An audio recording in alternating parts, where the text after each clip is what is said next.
Now we'll take a look at a few examples of finding the degree of the monomial. So remember, the degree of a monomial is the sum of the exponents of each of the variables. So number one, the only variable there is s. Remember, if there's no exponents, it's an implied 1, so the degree is 1. Number two, kind of the same thing.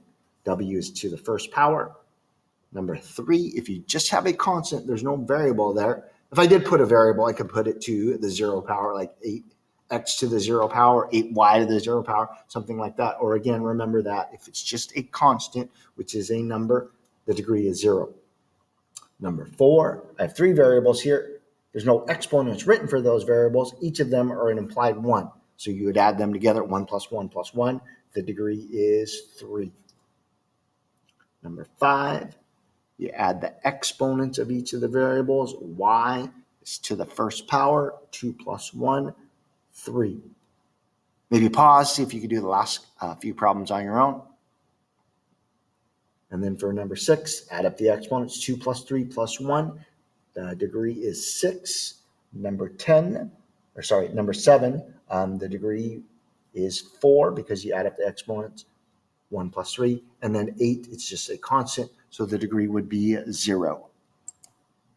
And then for examples 9 through 12, even though we probably won't go through all of them, write the polynomial in standard form, identify the degree and leading coefficient, then classify the polynomial by the number of terms.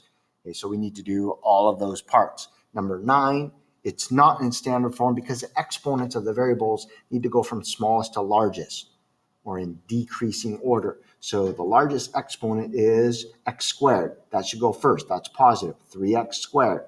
Then x. That's positive, so it's plus x, then plus 5, which should always happen if you have multiple terms or a polynomial with more than one term. The constant or the number should go last. So that's in standard form. The degree, I'm going to list all these out. All I need to do is look at the first term for the degree.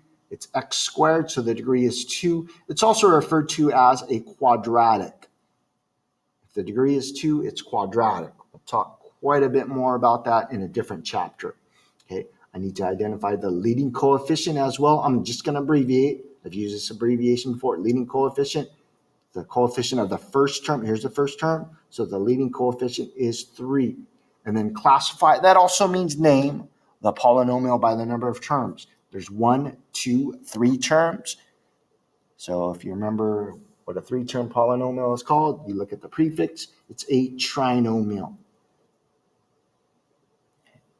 And then I'm going to skip to number 11. That's not in standard form. The highest exponent of the variable is 8, so that should come first. 6x to the 8th, and then the 3x to the 5th is positive, so it's plus 3x to the 5th. Now it's in standard form. I need to figure out the degree. Again, just look at the first term. The exponent is 8, so the degree is 8. The leading coefficient, again, just look at the first term. And then the leading coefficient is what's in front of the variable. So it's 6. Let's just say there was nothing in front of the variable, x to the 8th, then the leading coefficient would be 1. And then lastly, I need to name or classify the polynomial by the number of terms. There's 1, 2 terms here, so it's a binomial. Pause the video, see if you can work through number 12, doing all the parts that's asked in the directions. So the first thing that you should have done is rearrange the terms with the highest exponent first, f to the 4th, then f squared, which is positive, so plus f squared minus 2f. The degree should be 4. The leading coefficient, there's an implied 1 in front of f, and then the number of terms is 1, 2, 3, so it's a trinomial.